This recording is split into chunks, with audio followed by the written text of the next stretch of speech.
Yipee-Ki-Yay, Mr. Falcon.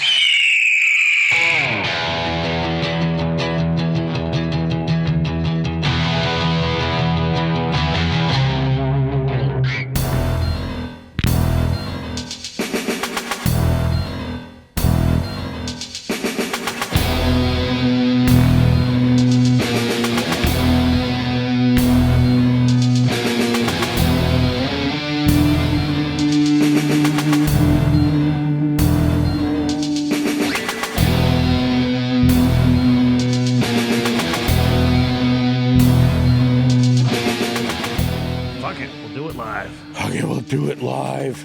So we keep coming back to this thing, right?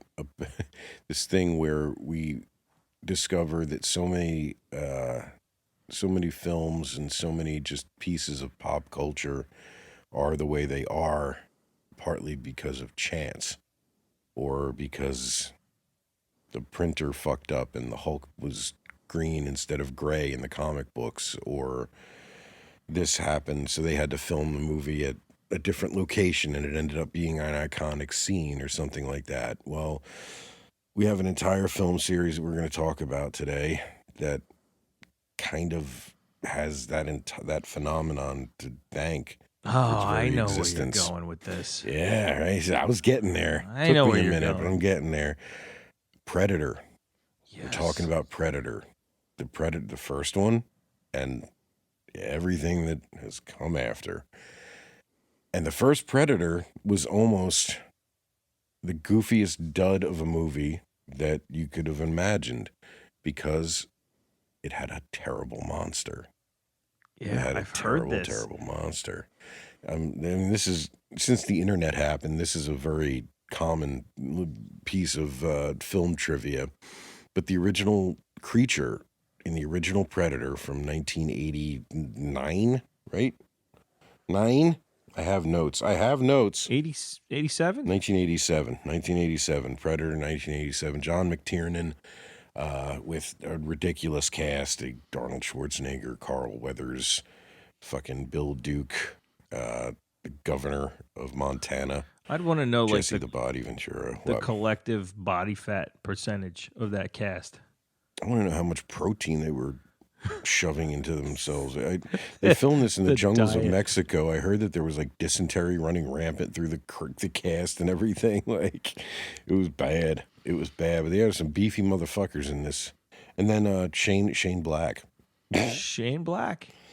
That's how fucked up this movie was from go. They cast a screenwriter in one of the roles just so that he would always be on set to do rewrites, and he never actually got to do it. So he just got to be in this movie for no reason.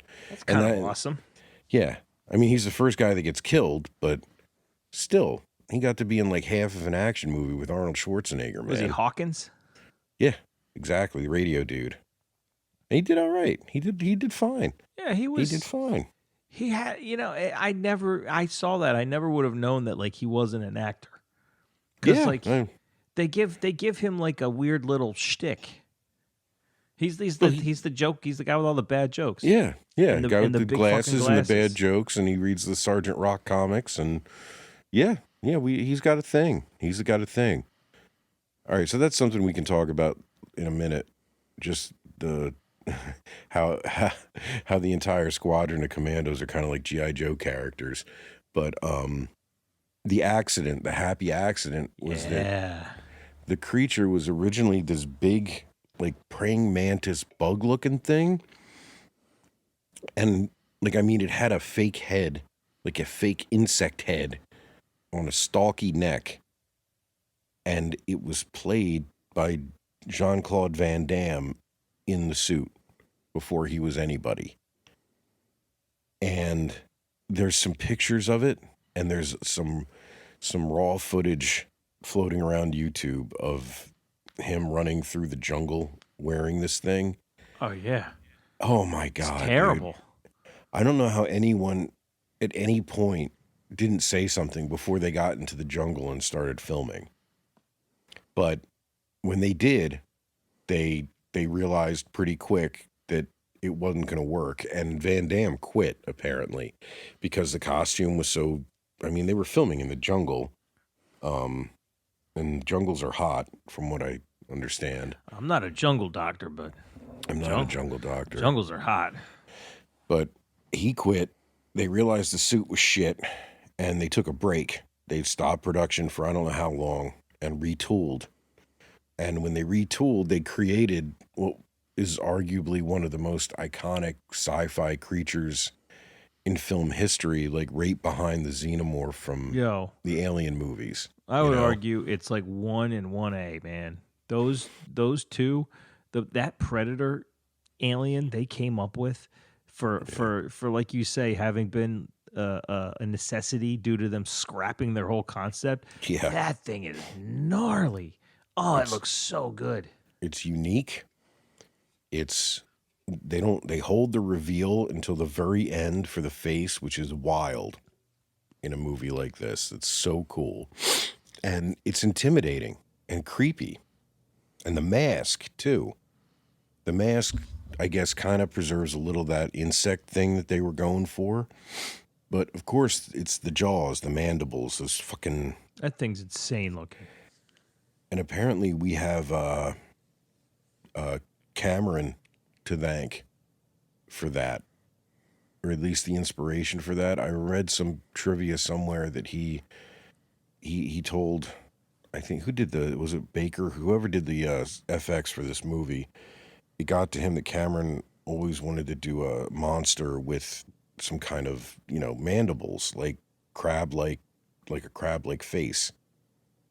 And it ended up being like, I guess somebody remembered that in their desperation, trying to think up a new creature on the fly for this movie, and boom.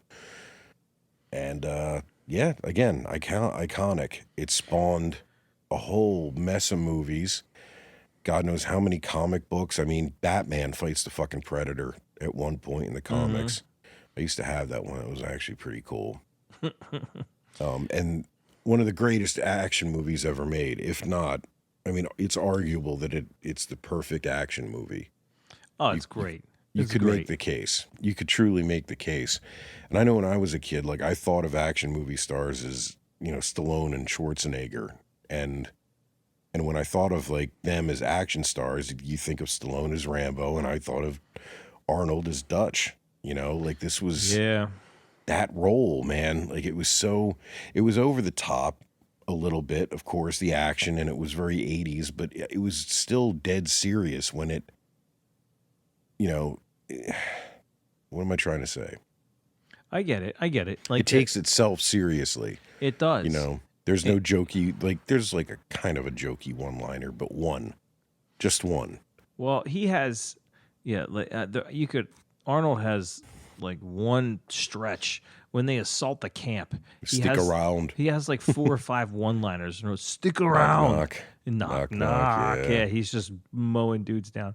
But yeah, that movie, it takes itself seriously, like you say. And, again, another one of those happy accidents. They had to retool and redo the monster. So it makes me wonder if that's why that movie's set up the way it is, and you don't see it until the end, because they had some like footage from the beginning of the movie.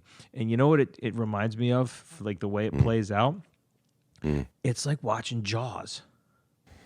Yeah. Like, Jaws is a shark movie right from the jump.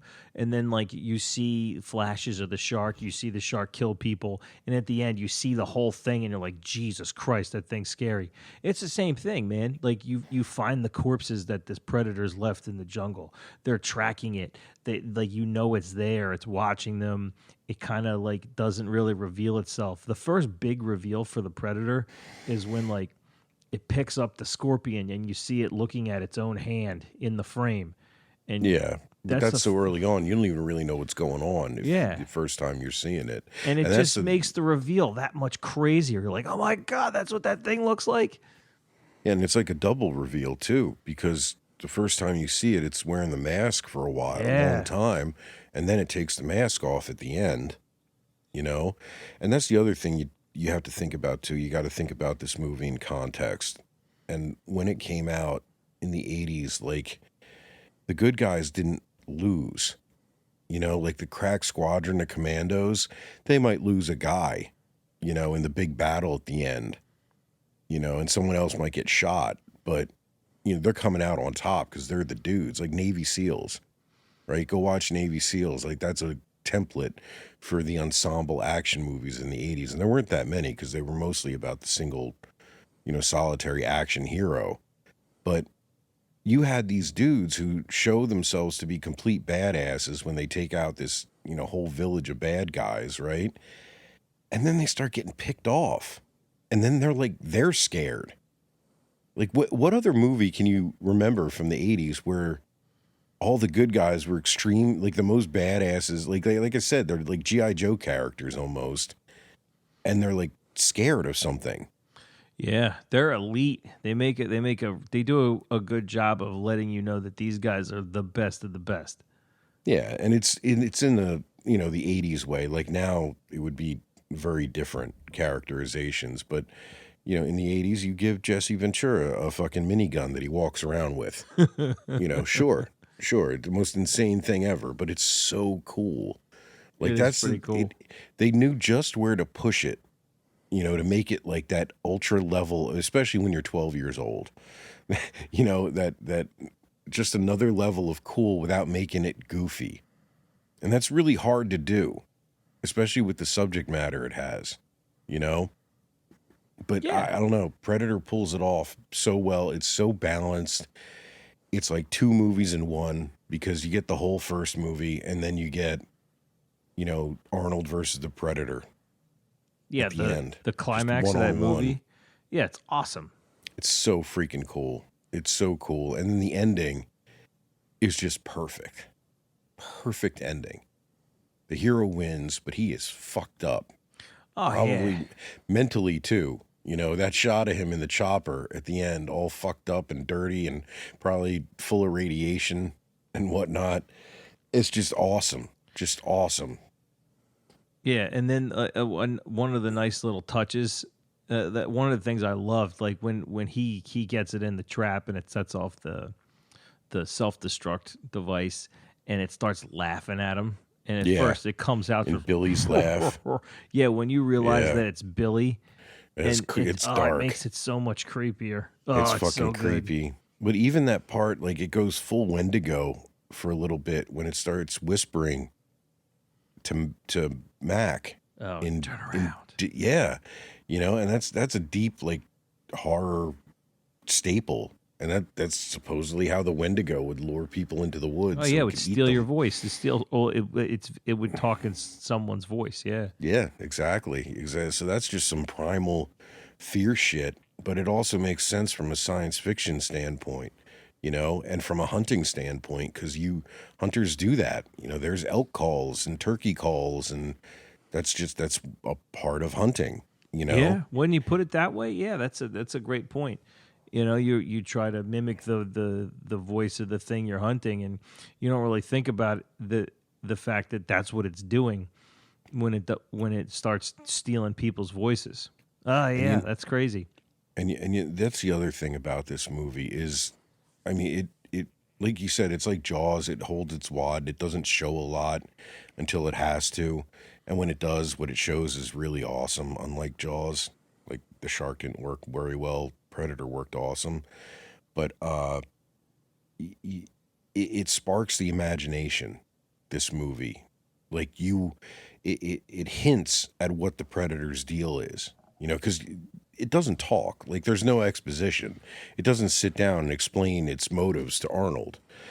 But you get enough from watching what it does and how it behaves that you can make up a mythology behind it in your head, a head canon for it.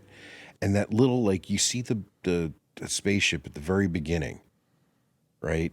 Like pre-credits, you see the spaceship and it launches a little pod at Earth. Yeah, and it's so brief. It doesn't and crash. No, it doesn't crash. And it's so just small that you almost completely forget about it once you get into the meat of the movie.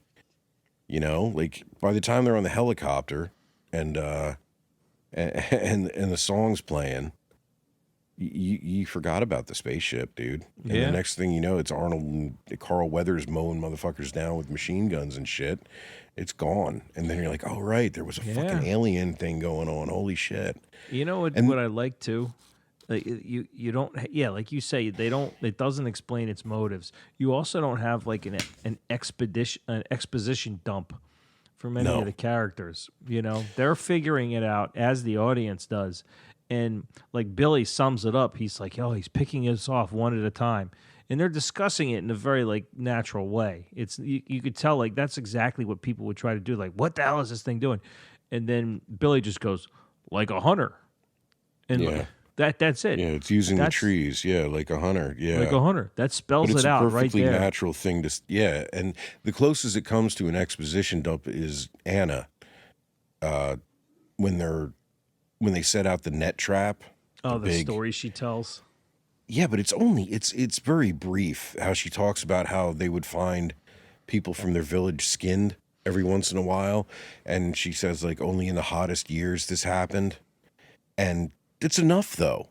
It's enough to like set your head going like this is not the first time they've been to Earth. Holy shit. It's a folktale. Right. But you know, it's enough for your head canon to go wild. And that's, I think, why this movie's partly for so long was so rewatchable.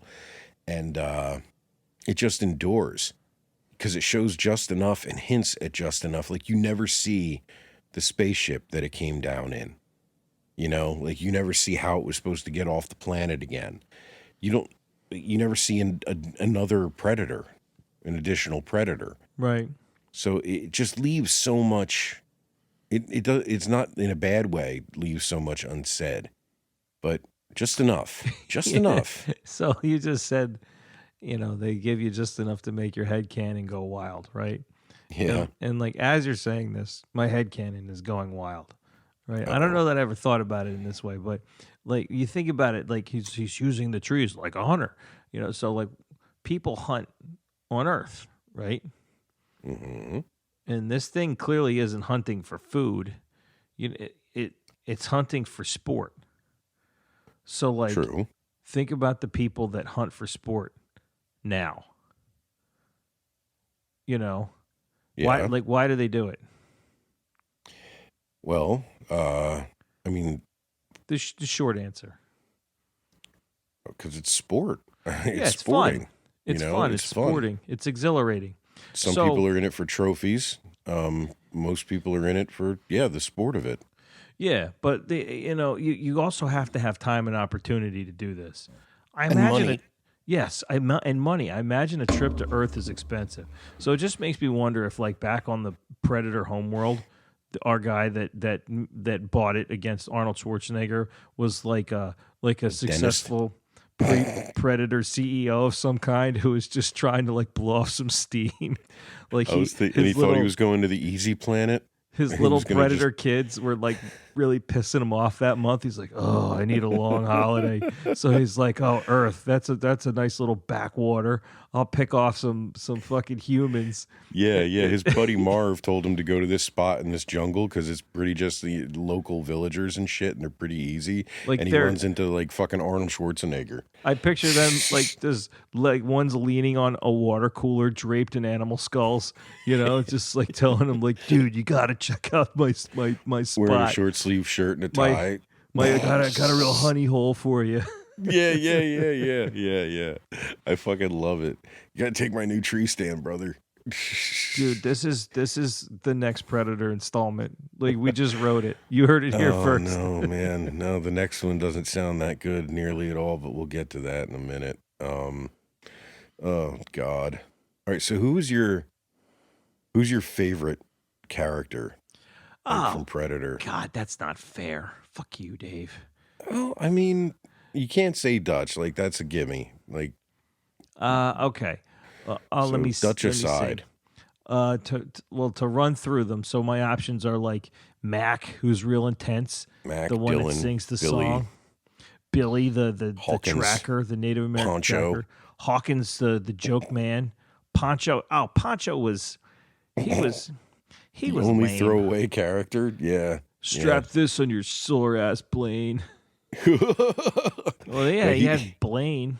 He's there to Poncho's basically there to speak Spanish to Anna, and then to get wounded and have to be carried for a while. Did you ever That's why notice he's there. that like Carl Weathers needs him to speak Spanish to her, but like 2 scenes earlier, he's speaking fluent Spanish at her. Carl Weathers He is. just knows a few CIA phrases. Like he knows CIA Spanish.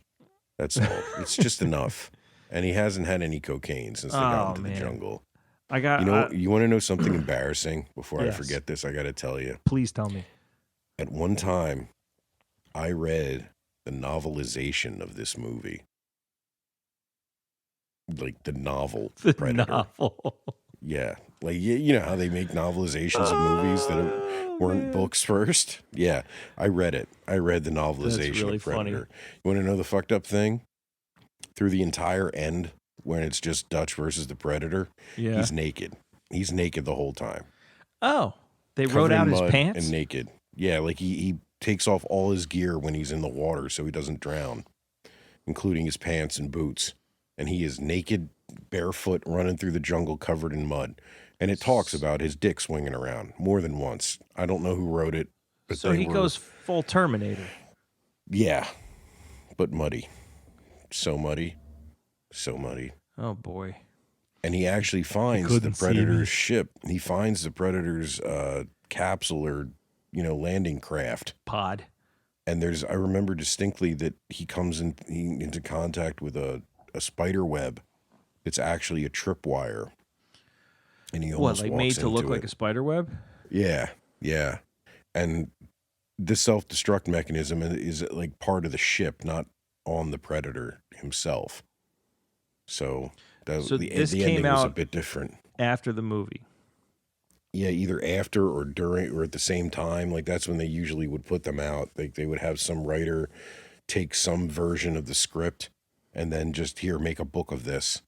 So these are things that may have been in an earlier version of the script. Who knows? That he was working from.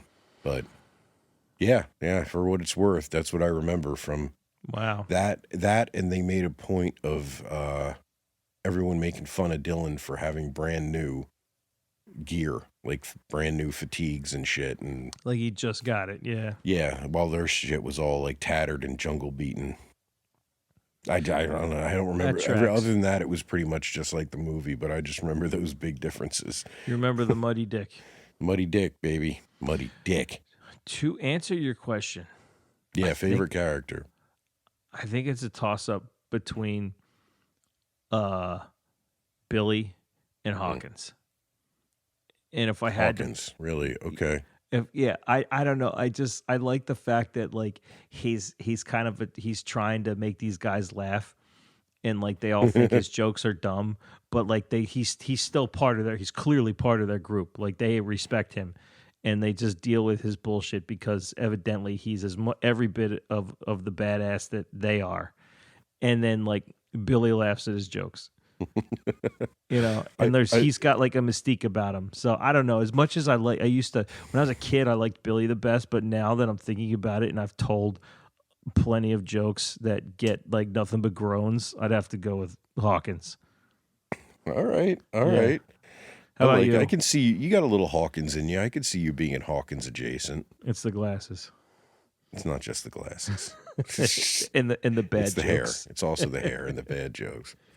And the charming personality who's always positive. Oh, thank you, Dave. You're welcome. You're going to get killed from behind while helping a lady. God damn it. You're going to have to identify me by my innards. The jungle will just come alive and took you. Dude, he goes, is it Hawkins? And then Pancho goes, I can't tell.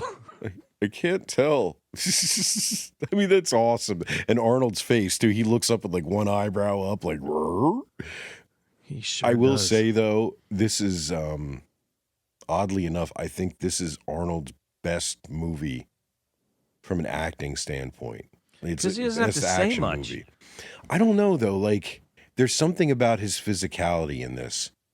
Like Stallone was really good at this when he was in his prime. Like, just acting through action. Telling a story through it. You don't think that it's a thing, but it's a thing because you notice when it's not there. And, movies like the cinematography has a little bit to do with it. Like Liam Neeson in some of those Taken movies where there's like 50 cuts just to get him over a fence. You're not telling a story through that kind of action, Oh, like when the actor's doing it. Yeah, I know what you mean.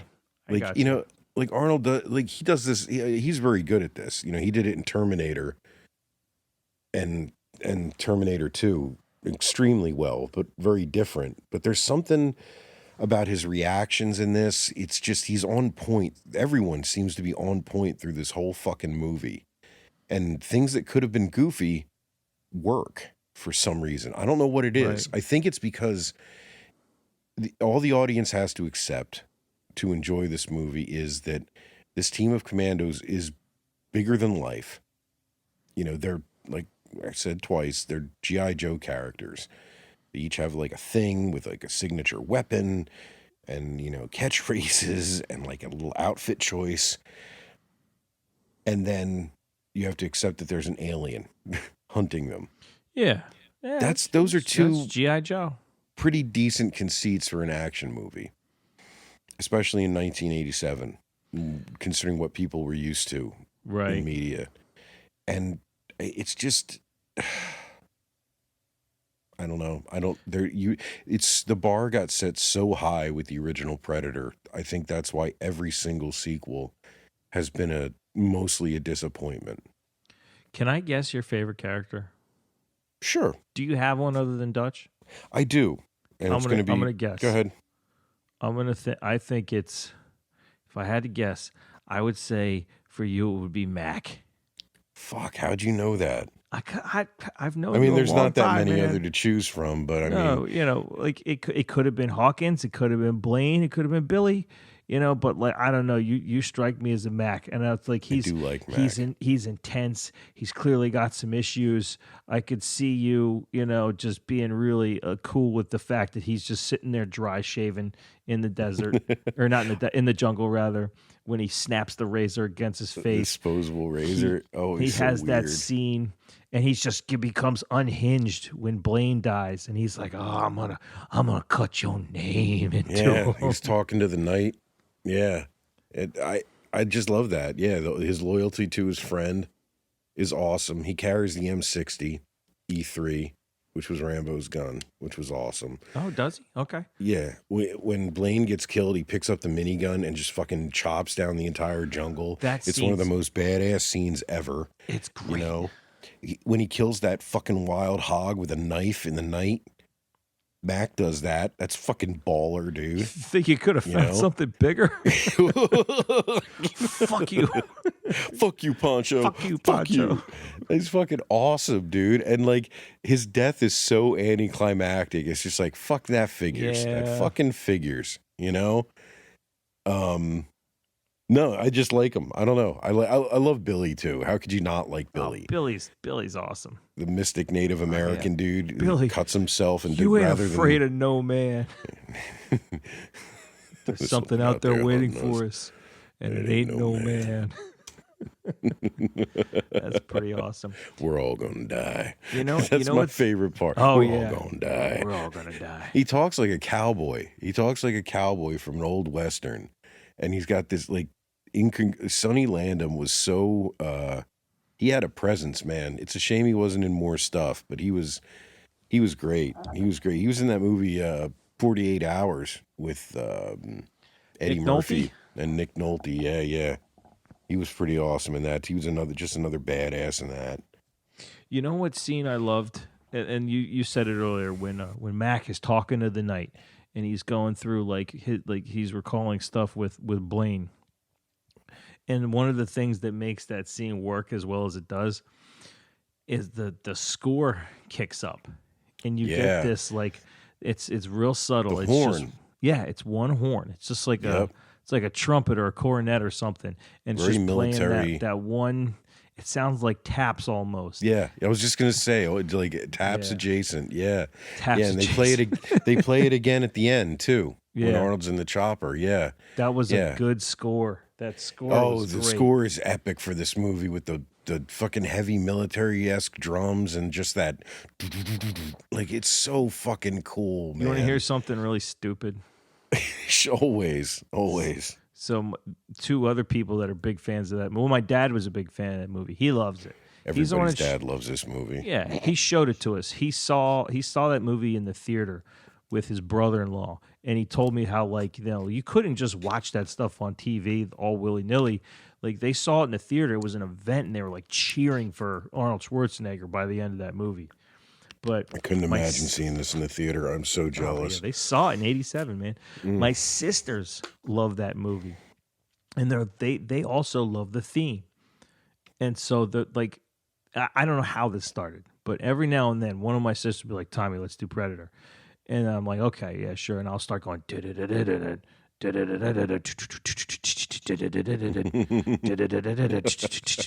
then one of my sisters will pipe up and start going dun, dun, dun, dun, dun, doing the horn, and I'm doing the other part the whole time. And then my other sister chimes in and starts do, do, do, do, do, and we'll do the whole thing, like the whole opening of the movie. And my dad, who is a huge Predator fan, will get up and leave the room. Like, he loves it, but not that much. He's like, Jesus Christ, He's no longer a Predator fan. So you would just like look at each other in the room and just start doing this? Yeah. Out of nowhere? Yeah, like, and just chase the man out of the room? I think we did it at Thanksgiving one year. That didn't go over very well. I can't believe I've never experienced this. I feel cheated.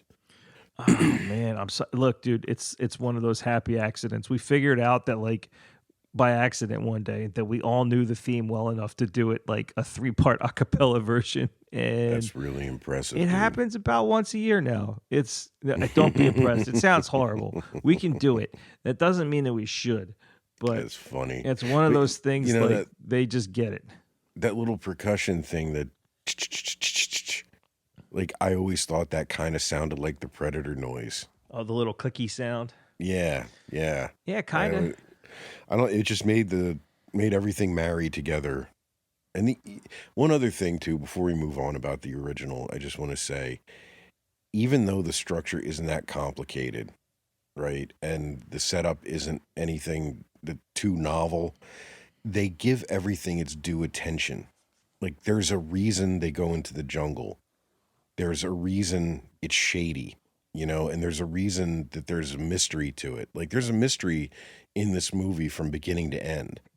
They find the skin bodies. What the fuck are the skin bodies? What are these dudes doing here? We know these guys. They find the dog tags. It's another Green special Berets forces out of team. Fort Bragg. Now, what the hell were they doing here? And there's a mystery. There's a mystery, and then they solve that mystery when they find out that Dylan's been lying to them for CIA reasons and shit. You son of a bitch. And and then there's a new mystery. What the fuck is killing everybody? But my point is, they didn't just like throw them in the jungle. They're not there on maneuvers or something. Yeah, and then make it into a monster story. Like there's reasons for everything. The story moves on its own. It has momentum. There's a reason they can't just be extracted by a helicopter. And, it's only a couple lines to explain it, but it's enough. There's a reason, and you look at that valley they're in. A meat grinder. Cooked up a story and dropped the 6 of us in a meat grinder. Fucking just epic, dude. And plus, as a child, I was very confused as to how Rambo and Dutch both were friends with Apollo Creed. It was very confusing. Like, all this shit gelled funny in the brain. Bill Duke, who plays Mac, he was in Commando with Arnold. Yeah, man. Yeah. He was a Green Beret that got eaten for breakfast. Yeah. He was in Mandy. More recently, he was in Mandy. Right. He gives Nick Cage his crossbow. Yeah, he's like living in a trailer somewhere. Everything, all that I need. Fucking Long Tall Sally, man. It's a great film. I could watch it every time it's on. I'll never get tired of that movie. Yeah, it's an all-timer. So they made that in '87. It's a follow-up, an all-timer. Yeah, I mean, There Oh have been God. worse sequels. There have been worse sequels. Predator 2 came out 3 years later in 1990. And there's all kinds of stories floating around about how and why this happened. And they were originally planning for it to have Arnold in it, but he didn't do it because he was doing Terminator 2 with Cameron. I guess that was the right choice to make. Well, yeah. So they made, Don't like, deprive us of Terminator 2. yeah, regardless of how it came about, they made Predator 2 in 1990 with Danny Glover in the lead. And it was set in L.A. Now, here's where it gets a little weird. From the movie's perspective, it was set in the near future. I believe the date they give is 1999. Yeah. So 9 years in the future from the perspective of the film. It takes place in L.A., which by 1999, just like Demolition Man, it's just a hellscape of gang wars. Not optimistic filmmakers about Los Angeles in the 90s. And like it's so, and also I looked this up one time too, because I wanted to know if the screenwriters really just pulled this out of their ass or if this was like a thing.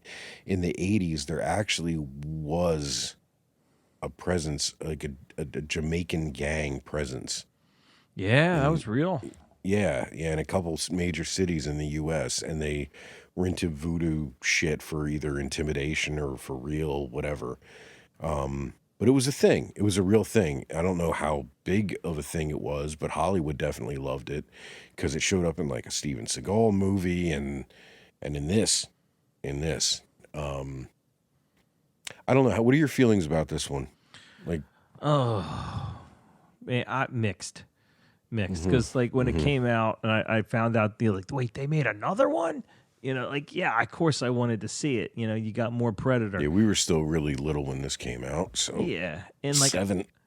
I saw it and I remember liking it, because it was more Predator, more gun battles, more action, A lot of gun shit in this one. Yeah. Oh my God. The violence had that bizarre, like, ultra violence of the late 80s. Yeah, like RoboCop, that Almost, kind of yeah. that kind of feel. Yeah. It was so over the top that and it was only upon viewing it later that I was like, this movie is ridiculous. It's all Tonally, over the it's place. weird. It's a very, very strange tone to that whole movie. Danny Glover's performance is weird. Like, it's just strangely intense at weird times. I don't know, it kind of works, but it's Bill Paxton is fucking annoying. Yeah. I love Bill Paxton, but He's great. he was doing like an impression of a Tom Cruise character from Hicksville or something in this. like I don't know young, what he was cocky. doing. It was so fucking annoying. And part of it was the dialogue he was given. It was terrible. It was these jokes, and it was just, you wanted to kill him. And he gets killed, so you don't even feel bad. Well, yeah, he earns one of his 3 stripes. Yeah. Speak on it. Go ahead. Yeah. Tell him. He was one of at the time, for a while, he was the only actor to have been killed by a Terminator, a Predator, and an alien. That's right. The unholy trinity. Yeah, That's he was a young punk in the beginning, fighting over the use of a telescope, because that's what you did back in the late 80s when you were a punk. In the original Terminator, yep. He got killed by Arnold for his clothes, and then he got killed by a Predator in Predator 2, and I believe he got killed by an alien in Aliens. Yep. Got pulled through the floor. Yeah. And then Lance Henriksen became the only other actor to earn that badge when he. Yeah, that's but right. That wasn't until Alien versus Predator came out, because he finally gets killed by a Predator in that one. He got killed by an alien queen in Aliens, and he got killed by a Terminator in Terminator. Yeah, he was one of the hard-boiled cops drinking, 3-hour-old coffee with cigarettes in it. Originally, Cameron wanted Lance Henriksen to play the Terminator. What? He had that in his mind, that as an infiltration unit, it would look more like a regular, average person. But he thought that Lance Henriksen was like just a bit off and creepy looking naturally, that he would seem not quite human, right? That was the idea behind the Terminator originally, and then like he met Arnold and it started to go that way, and he was like, yeah, this is gonna be badass. Do you know who else I heard was that like they thought of for the Terminator? Did you ever hear about the deal with O.J. Simpson? No, really? So Shit. O.J. Simpson at the time had this real wholesome personality. I mean, he was the juice. He did the Hertz commercials and shit, right? Yeah, he just seemed like a real nice guy, and like the idea he did a lot of commercials. Actually, he was in the Naked Gun movies. Yeah, he was everywhere, and at the time, he was very well liked, and he seemed like a really nice guy. And the thought was that you would never suspect him of being capable of hurting someone because of his public persona. And so, but he was big and physical because he was a professional athlete. And so otherwise they could have just got Bill Cosby. Oh God. Excuse me, ma'am. Are you Sarah Connor? I was sipping this drink here that I made for you. I made you some Jell-O jigglers. They make you sleepy. God, we got to cut this. Jesus. Anyhow, O.J. Simpson was seen as this guy that could never hurt anyone, and so how shocked would audiences be when O.J. Simpson, you know, the man who's on all your commercials, is capable of just mowing people down? Well, I can tell you exactly how shocked they were. There was a whole trial about it. Hindsight's 20/20. Thank God they didn't do that, man. They would have ruined Terminator for us since the 90s. Well, yeah. I mean, among other reasons, but you know, that would have sucked too. All right, let's get to the chopper. Get to the chopper. Good things about Predator 2. You saw more Predator shit, like you said. Predator shit was awesome. You see more tech. You see new weapons. That disc. The disc is baller. That was a cool idea. The net that tightens. Like the bolo that thing net. was crazy. That was pretty scary. That was a neat idea. The spear. Apparently the spear was supposed to be in the first one, but they couldn't get it to work or some shit. But the spear was a neat idea. I think it kind of detracted from the hand claw, but the spear was pretty cool. The claw was crazy. I loved that claw in the first one. The claw was the coolest thing in the world. It was the absolute coolest thing in the world. The retractable shit. It was great. You see a little bit of Predator field medicine in the first one. But you see quite a bit more in this one. Oh, yeah, you get a whole scene in Predator 2. Yeah, because Danny Glover cuts off one of the Predator's hands with his own disc slicey thingy. This Predator gave up like a bitch, man. I mean, he's hanging on the end of a building and he just turns on his self-destruct mechanism thing. Like, that was it. He was done. He was done. And Danny Glover cuts it in half, takes his hand, and he just falls through a window and lives. And puts like, what the fuck is it? It's like glowy peanut butter on his stump. It's the stupidest shit. He like smashes up some kitchen tile, some bathroom tile from. He uses the smashed bathroom grout to make like a poultice. Yeah, he pours like a magic liquid on it and makes like a jelly poultice that he uses a knife and little spreader knife and smears it on his shit, his stump. His glowy green blooded stump, and it like cauterizes it. Maybe he was like a contractor back on his home world, and this was like, his first hunt off world. Like his buddy on the job site convinced him to go to L.A. and they're all killing each other. You'll blend right in. That's how he knows how to do that. I would buy that for this movie. So it's too jokey. I think that's the thing, right? Because that scene alone. When the Predator starts crashing through walls and runs through that old person's apartment, goofy. The way the Predator like repeats human voices in this is really jokey and stupid.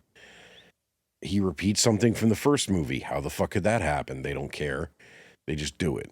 the Gary Busey secret government agent dude. Oh yeah, team, they're trying to capture it. It's so strange. You know what I found really strange? That they tried to call back to the first movie for? They even used the same bit of music from the score. There's another actor in this movie. His name's Ruben Blades. Ruben Blades. What a great name. Blades. Yeah, one of the best names in show business. He's a cop. He gets killed by the Predator. You know, he's like investigating something.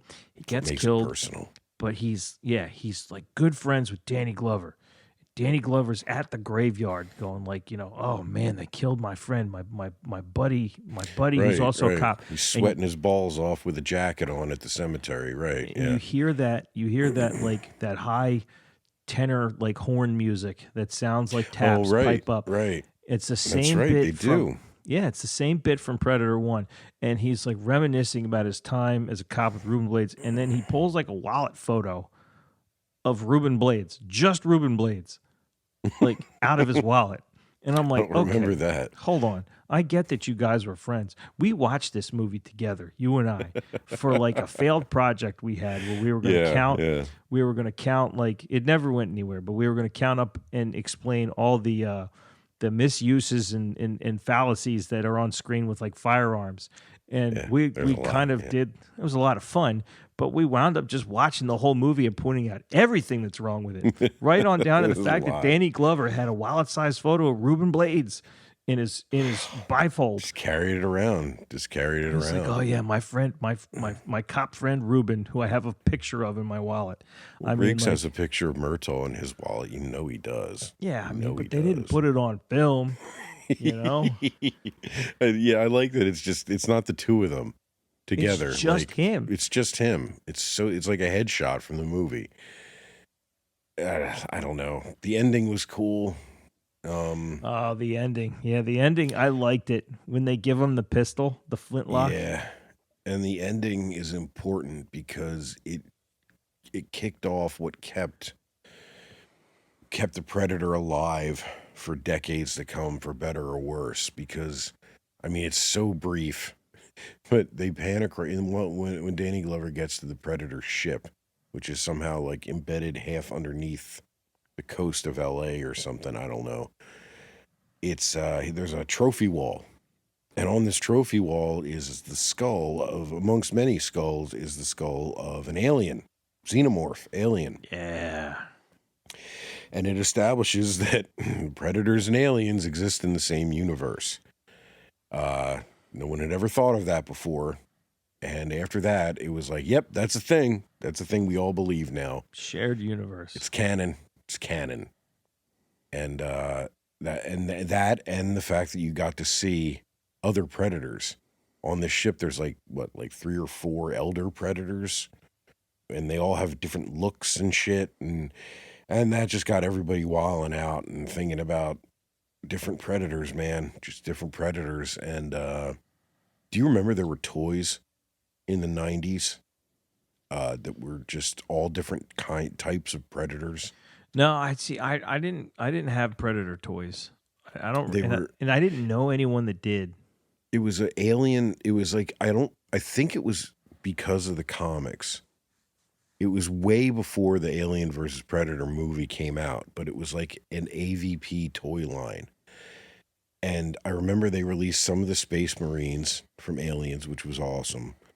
And a whole bunch of aliens, like Tiger Alien and Leopard Alien and a Queen and everything. And on the other end, they released a whole bunch of like themed Predators.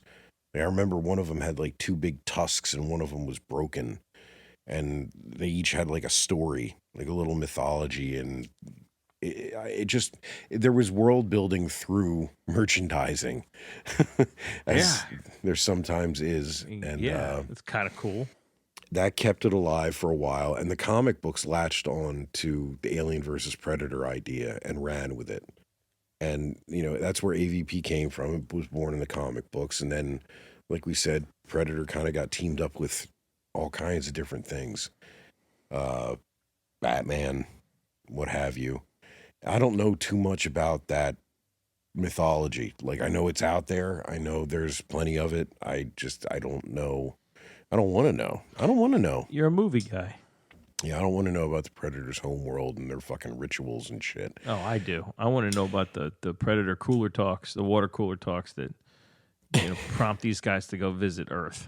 Well, if it was hilarious like that, yeah, totally. But I think I just spoke it into existence. It kind of looks like Tatooine, but fucking.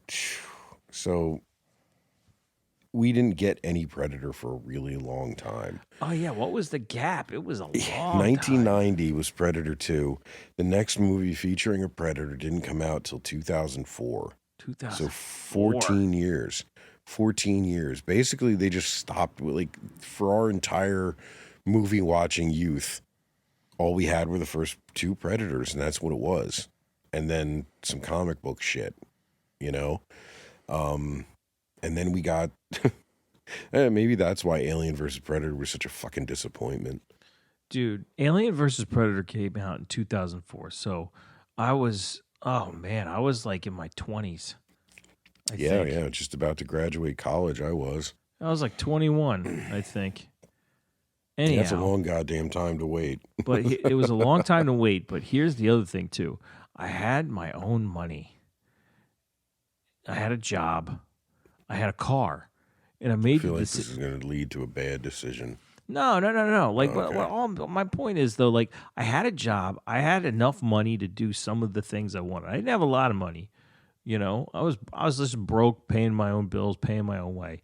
I had a car, and I made a decision to go see that fucking movie in the theater because it was new Predator. And by yourself? I forget. I forget who I went with. I don't remember who I went with. Did we go together? I don't think so. I don't think I saw it in the theater. I did, and I got really mad. I just felt, oh man, I felt cheated on every level. I was like, I spent $9 on that. I could have spent that on like any number of things I was smoking at the time. I was like, that's a pack of smokes. I paid for gas to get there, Yeah, it was super lame for what you would imagine an Alien versus Predator movie to be. It was the exact opposite. It was the setup was goofy.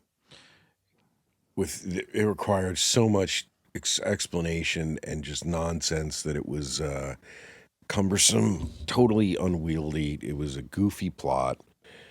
The host of characters were just all pretty much unlikable ass bags. Fuck them all. Like, I hated them all. I don't know who the fucking hero was supposed to be. They all sucked.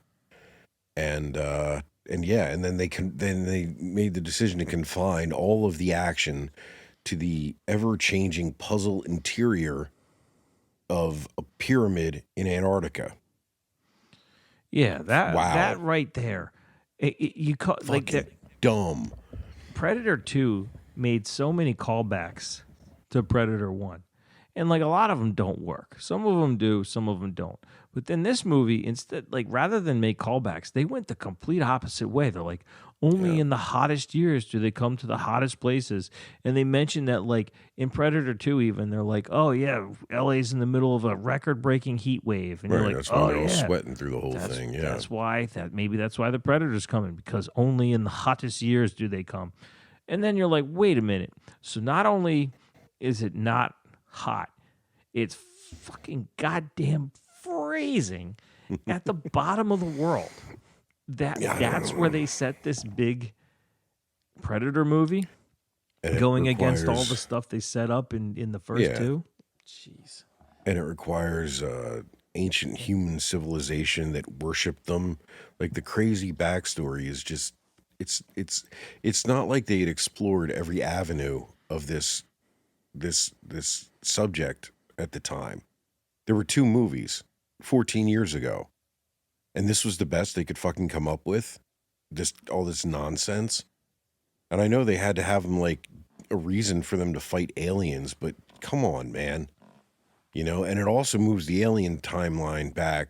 Like, oh, they were on Earth just hundreds of years before Ripley or whatever. Right.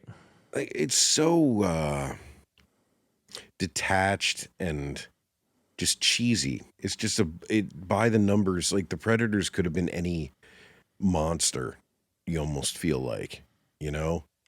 I don't know. It left me cold. I didn't like it. I've seen it several times too. I've really tried. I just didn't like it. I just didn't like it. I'm a little embarrassed to say this, but I complained so hard.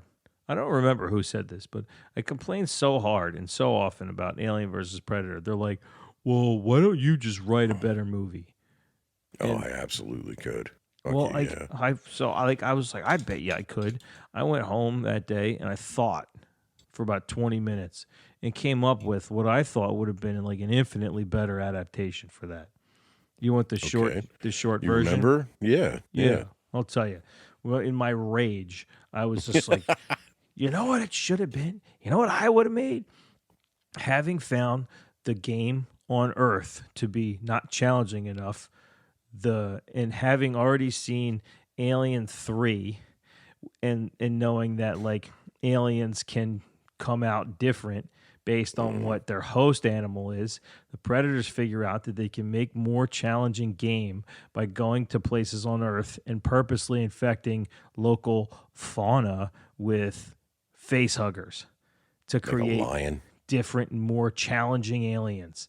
And so now, in addition to having the Predators on Earth, you have fucking crazy animal versions of xenomorphs running around. And so the government gets wind of this and they're like, we've only seen this one other time. We need to bring back the one man who's actually seen something like this and survived. And they call fucking Dutch. And he comes on as like sort of like a consultant, like you, and he's trying to train up a group of people to deal with this phenomenon in some remote location that everyone is scared shitless to approach.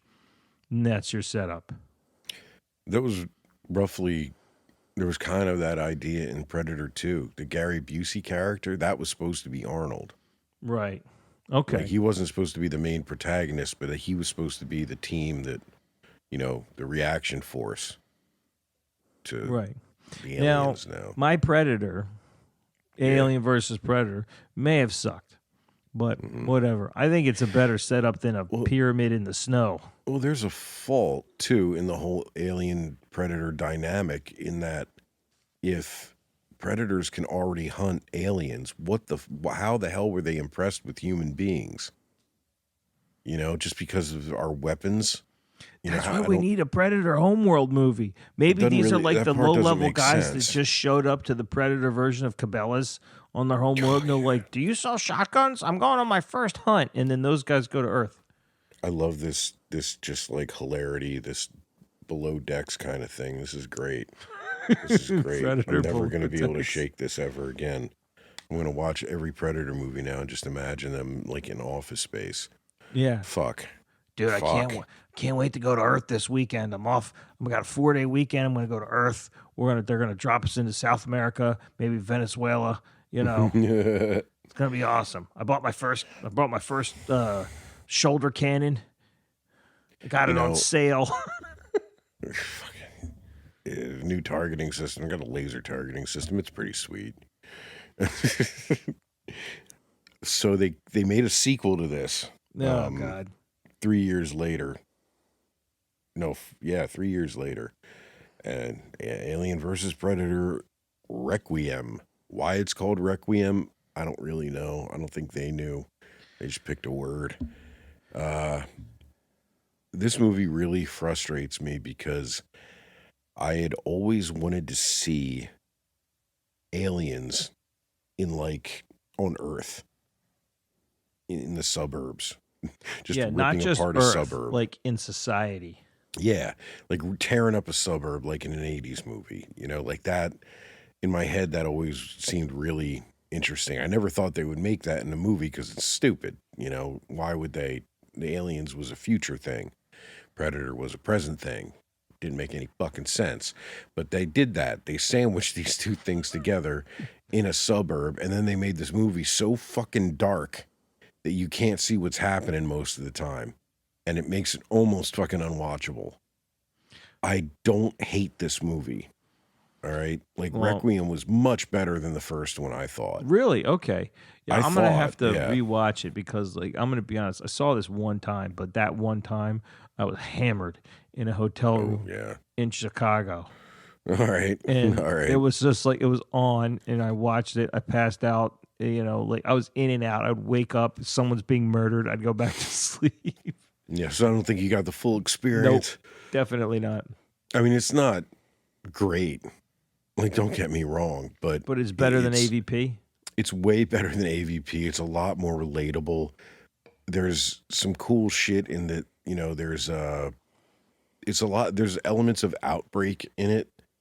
You remember the movie Outbreak, where the town is Dustin Hoffman? cordoned off? Yeah. Like the town is cordoned off, and the government is basically just plots to blow it up. Like that's what they do with the town.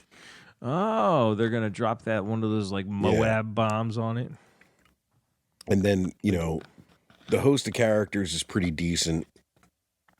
The movie is not afraid to kill motherfuckers either. It kills a dad and his little boy in the very beginning. Oh boy. Like it doesn't fuck around, and it kills like several of the people who are trying to escape this town throughout the movie that is just overrun with goddamn aliens, and I believe only one predator and a pred alien. There's a pred alien. Oh, well, yeah, they set that up at the end of the last one. That's why there's so many aliens, because there's a pred alien, which looked pretty cool. It wasn't bad. No, but it's so, like I said, and I'm not the only one who said this. Plenty of people have said this about this movie. It's so fucking dark that you just there's some scenes where you just can't see what the hell's going on, and it really fucks the movie up. But other than that, it's kind of worth watching. It's much better. Right, I'll try to find that one. And then the series takes a dip another 3 years later. Well, what's funny? You just said it takes a dip. Yeah, right? I did. Yeah. Like, if you're just going purely on, like, Rotten Tomatoes, right? Alien versus Predator, 22%, right? I don't give a shit what Rotten Tomatoes says. Yeah, I know you don't. I think it's worth mentioning because I find it to be an interesting comparison. Alien versus Predator Requiem is sitting at a 12% on Rotten Tomatoes. Yeah, I know but people hate this movie. You claim it's a much better movie. And I'm inclined to believe you because we agree on a lot of stuff. And then we get The Predators, which is sitting at a not terrible 65%. Now, that being said, Predators, oh man, what a weird one. What a weird departure. Yeah. Again, a movie. No aliens are involved. So they basically got to just write something about predators. And apparently after 2 movies, they're utterly still exhausted and have no idea what to do with it. So they just took a bunch of characters and dropped them out of the fucking sky. That's how this movie begins, with people just falling out of the sky. And Adrian Brody is horrible in this film. I don't give a shit what Rotten Tomatoes says. This is the stupidest fucking movie. Like, how the original was a bunch of G.I. Joe characters, this one is just a bunch of comic book G.I. Joe characters. Well, come on, man. Like, it's people from all stripes. You have Adrian Brody's like a special forces guy. Yeah, who's carrying a goddamn AA-12 automatic shotgun. Give me a fucking break. Listen, man. Go ahead. The general public. I know this because I know you. The general public does not know what that gun is. They know it's a big loud gun that goes boom, right? So we have we have to forgive the world at large for not knowing what that is. I don't forgive the filmmakers, motherfucker. All right, that's fair. They got some gun expert who worked for that movie and was like, "Yeah, let's give him a fucking automatic shotgun." So you have a lady sniper. Fucking arms. You have a lady sniper, right? Yeah, with a 60-pound sniper rifle. Go ahead. You have like a Russian special forces guy who just happens to have a minigun he can carry around, like some other movie I saw before. Yeah, that sounds familiar. You have, I think you have like a drug cartel guy. Is that Danny Trejo? Yeah, Danny Trejo, who has like 2 Mac 10s or something and jeans. And he's wearing jeans. And then you have a Yakuza guy in a suit. The Yakuza guy who's got like a pearl-handled 1911, and a samurai sword, like a katana. Sure. And then you have, did we forget anybody? You have like someone from Africa, I believe. Yeah, like we forgot some warlord. people. You forgot Tobey Maguire. Oh, no, okay. I was getting to him last. Then you forgot Walt Goggins. Oh, Walton Goggins. Yeah, he's who's like the weird rapist. He's like an ex-con. No, he's a con. He's in a jumpsuit, like and he's a current rapist. con. Yeah. Talking about all the raping they're going to do. There's an African warlord, I think. I don't think there's an African warlord. I thought there was. There might be. And then there's Topher Grace. Topher Grace, yeah, not Tobey Maguire, the other one. Topher Grace. Topher from that 70s show, everyone. Yeah, man. Eric. He's like a serial killer, right? They don't find out. They think he's like the one normal dude. Well, yeah, he's like, I don't know why I'm here. And then it's revealed that they figure out that everyone is there because they're killers. That's how they figure it out. They're like, we all know why you're here. Why are you here? And he turns out to be like a serial killer. Yeah, with a little scalpel. And it turns out that they're not on Earth. They're on a different planet that is essentially a game preserve for predators, I guess. Yeah, man. I don't know. Oh, man. And then there's Lawrence Fishburne. Yeah, there is. There certainly is. There's he's Lawrence like survived Fishburne. there. Yeah, he's the crazy dude who lives like in a shack and he's a cannibal. I hate it. I hate this movie so much. Oh, dude, Mahershala Ali plays a character named Mombasa. I guess that's the guy you're thinking of. Yeah, I didn't realize it was Mahershala Ali. It's got a lot of star power, man. Lawrence Fishburne, Adrian Brody. Yeah, it's got those big, stupid CG cats, like right out of Thundercats. It's really sweet, man. It's like that thing He-Man rode. They're awesome. I watched this movie like with my brother-in-law in a basement, and like they had just come out with, I think it was Beck's Light. We were okay. Yeah, let's just bear with me. They're like Beck's Light was brand new, and then we're like it was billed as like this light beer that actually tastes good. And I've never heard that before. That's an amazing claim. Well, I mean, like I've had Beck's. Beck's is okay. You know, it tastes less filling. Anyhow, Beck's Light comes out. I'm like, I like Beck's. We'll try some Beck's Light, and see if it tastes any good. And it wasn't bad. It doesn't taste bad at all. And we drank a bunch of it. And we watched Predators just because it was on. And about 3/4 of the way through the movie, I look at him. I'm like, this movie's weird. Do you feel drunk at all? And he's like, no, I have to pee a bunch. And then we check the label, and the reason Beck's Light is so light is because it's like 3% alcohol. Oh, for fuck's sake. So like you literally can't drink it fast enough to feel anything. So you were hydrated. Yeah, we were just hydrating with Beck's Light, watching Predators, wondering what on earth was happening. And wondering why they didn't get Adrian Brody some arms to go with that big gun. And then schnoz. And where that fucking Batman voice came from. He's doing a straight up fucking Batman voice through that whole movie. It's this. I just hate it so much. I hate it's not it good. so much. It's not good. I'm not going to talk about it anymore. People can like it. They're fucking stupid. The things people like about this entire series baffle me. However, I have not run into many people who like The Predator from 2018. I haven't seen this one. You haven't seen this one? No. This is, for me, please tell me.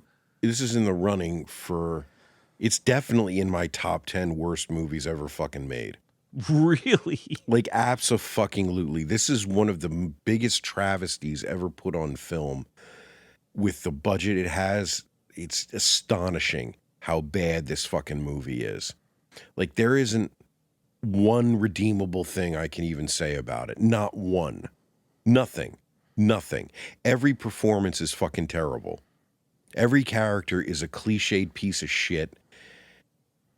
The story is absurd. ridiculous fan service nonsense and some of the worst dialogue. And I'm not a hater of Shane Black. Like Kiss Kiss Bang Bang is an incredible movie. That was him. Yeah, I'm pretty sure he wrote the first Lethal Weapon. So, you know, he had some talent at some point, but this movie, it's a sin against mankind. A sin. It's fucking terrible. It's fucking, even Thomas Jane sucks in this movie. Tom Jane's in it? No. Yeah. Yeah. Here's a real question.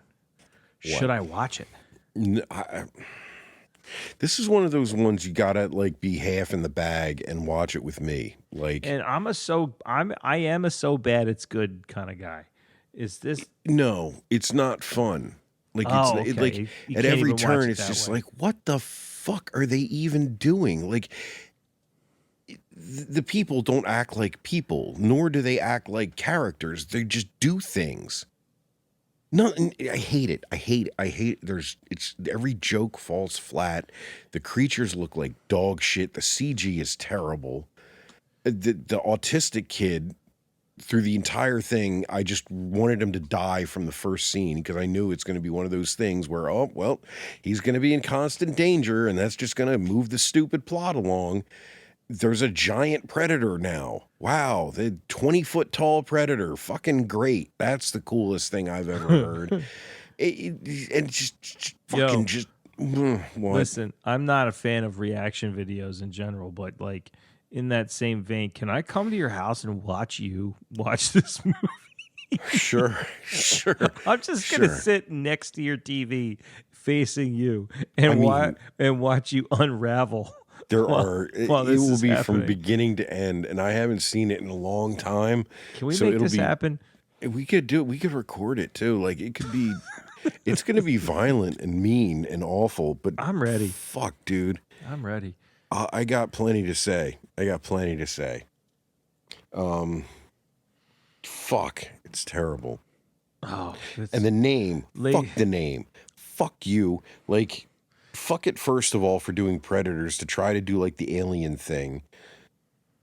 That was stupid. But to just call this one The Predator when the original one was fuck you, Shane Black. Fuck you, bro. Ladies and gentlemen, stay tuned for a special episode where Tom watches Dave come undone because of The Predator. There will a be product whiskey of involved. One of his favorite movies, an existential crisis we're going to put on record for all our fans. This is what we should do. Here, I have it. Ready, everyone? Yeah. We're going to watch the original Predator and drink through it. And by the end of that, we're going to put on this fucking thing. And we'll be in the perfect state of mind. No, we're going to keep drinking. And we're going to be in the perfect state of mind for me to just fucking go at it. Tear it apart. I like this. Man. Stay tuned. What's next? 2022 gave us what was a surprise hit for almost everyone. A smash hit. A prequel, if you will, going way back to 1719 with Prey. Turning the name on its head a little. Prey. This was one of those first movies to come out of like the fugue of the pandemic. You know, was right to Hulu. Never went in theaters. Went straight to Hulu. And pretty sure this is Disney now owns the property. So this was the first Predator anything made under the Disney banner, and it shows because this is pretty marvelly, in my opinion. I know everyone liked this movie, and I really tried. And there are things about it that I like, but as a movie, I fucking can't stand it. I don't like it at all, and I know you do. I I loved it, man. I thought it was great. You got to tell me what you don't like about this movie, and like you want to know? Yeah, tell me everything. All right. I watched it for you. I rewatched this fucking thing For for me? you. What do you mean you watched For it? you, Oh. for this podcast, so that I could be prepared with logical shit to say. And I'm just going to run through my goddamn notes while watching this movie. The first thing, and one of the things that bothers me the most, is everything about the protagonist. I don't know her character's name. It's like Olula or something. Mid-Thunder. She's a good actress. I've seen her in like one other thing. It's not her. Like, it's not the actress. It's nothing. It's the character. She plays a character named Naru. Is it Naru? Yeah, Naru or an Avatar Naru name. or Naru. Yeah. I don't like that they made her a novice, up-and-coming hunter trying to prove herself.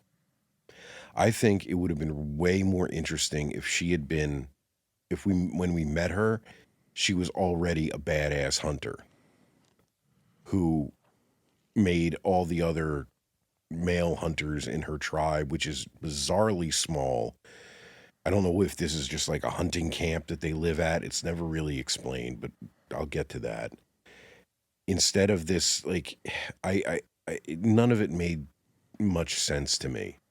It just seemed like it was trying to jam together all these themes when the straight up story would have been really way better if they hadn't. But that aside, the superhuman tomahawk throwing bullshit that we get at the very beginning of this movie makes me hate it right off the bat. And we're not even at the fucking rope yet. We're at the beginning where she's supposed to be like this expert hunter who's just misunderstood and hasn't been given a chance yet. She tries to kill a deer with a tomahawk. Are you fucking kidding me? No one in the history of fucking deer has ever tried to kill a deer with a tomahawk. How do you know that? All right? Because she has a goddamn bow and arrow. It's the stupidest fucking thing. You cannot kill a deer with a tomahawk. You just can't fucking do it. She has a bow and arrow. She has access to a bow and arrow. She uses it later to try to kill a goddamn grizzly bear, but we'll get to that too. So when she fucks up and misses the deer with the tomahawk, something distracts her, and every time she misses with her tomahawk, which is often, it just conveniently nails a tree. It doesn't just fly off into the bush. It just nails a fucking tree so she can just grab it on the run.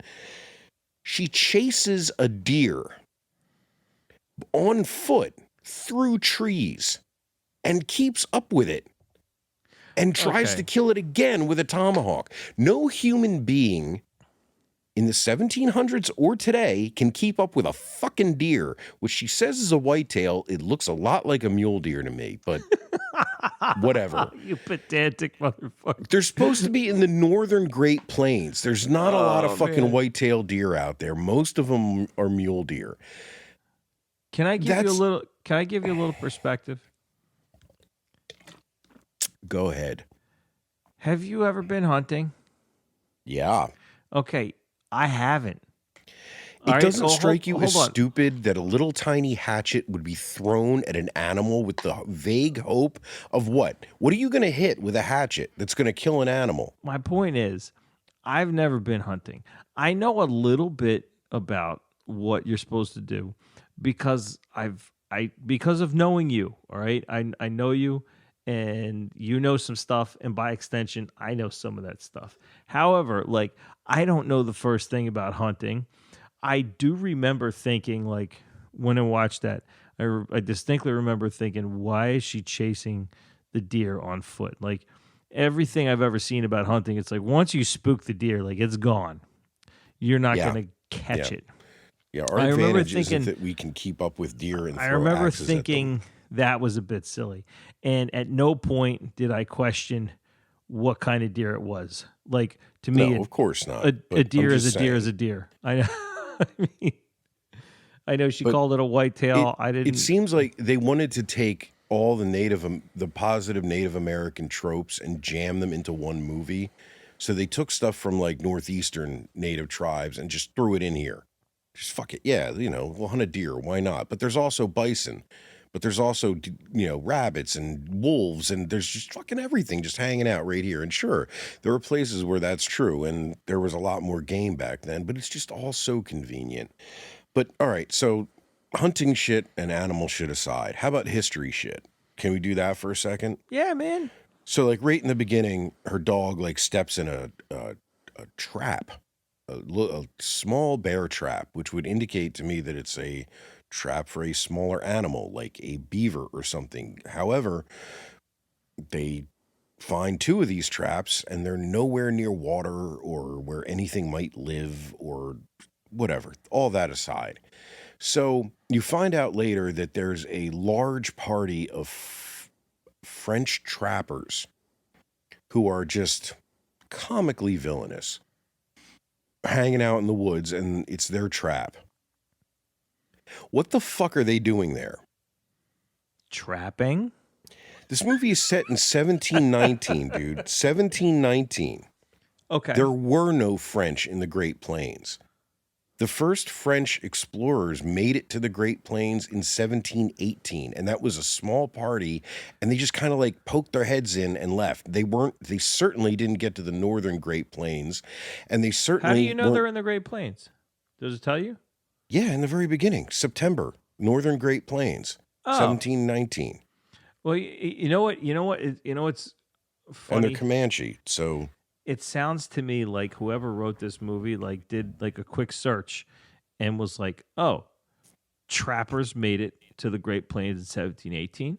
I'll set my movie. Give it a year. 1719. Give it a year." And not only that, but then they also found in their search some shit about killing scores of buffalo for their hides and then leaving the bodies to rot in fields. So they threw that in the movie too. The problem is that none of that happened until like the late 1800s. There was no reason for trappers to be killing buffalo for their hides in 1719 because there was no demand for them at all. In the late 1800s, buffalo coats and shit were popular in Europe, so they sold the hides there. But those giant fields where they killed buffalo were mostly the result of the federal government putting bounties on buffalo because they were trying to eradicate the Great Plains Native American tribes. And that was one way of doing it, by getting rid of the buffalo that they relied on for their entire everything. So they put a bounty on them, and people just went out and shot buffalo. There was no U.S. government in 1719. It wasn't even a figment of anyone's imagination yet. Wait, let me ask you a question. Did you have all these thoughts upon your while watching it for the first time? Oh yeah, absolutely. So you just knew all this stuff. I've written about this a lot, It sounds like this movie wasn't for you. But I mean, if you saw Wyatt Earp, you should know this. Well, I remember I did see Wyatt Earp. Yeah. And in retrospect, I remember seeing they were hunting buffalo, and I guess I didn't remember that Prey was set in 1719. Yeah. Yeah, it is. Okay. Keep going. Keep going. Give me everything. All right. You can't kill buffalo that way with what they had in 1719. You need fairly powerful, like a smooth bore, decently long-range rifles. They had, at best, flintlock smooth-bore muskets in 1719, firing lead balls that were probably formed in a mold over a campfire. Made of pure lead. Not enough to bring down a buffalo. I mean, if you were close enough with the right shot placement, but the whole point was you couldn't be that close because you'd get killed.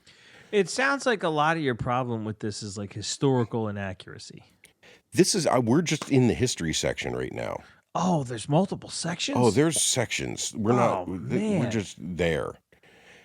All right, so the French thing was, I feel like, just put in so that you could have evil white men.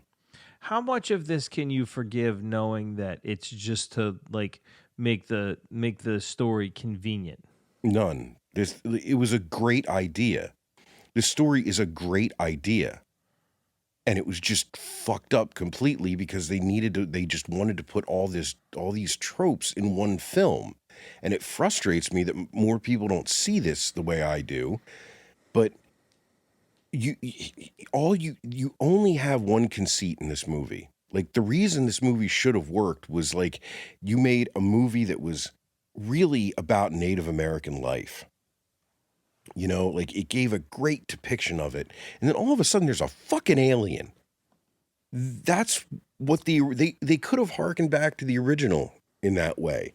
You know, like, this is an action movie. This is about commandos on a mission in the jungle. And then there's a fucking alien. You know, this is about hunters in a tribe, and there could have been any goddamn goal, any impetus, whatever. You know, it would have been great. What I would have loved if you'd seen, I forget her fucking name already, Naru? Yeah. Organize a bear hunt in the beginning, the way people actually hunted bears.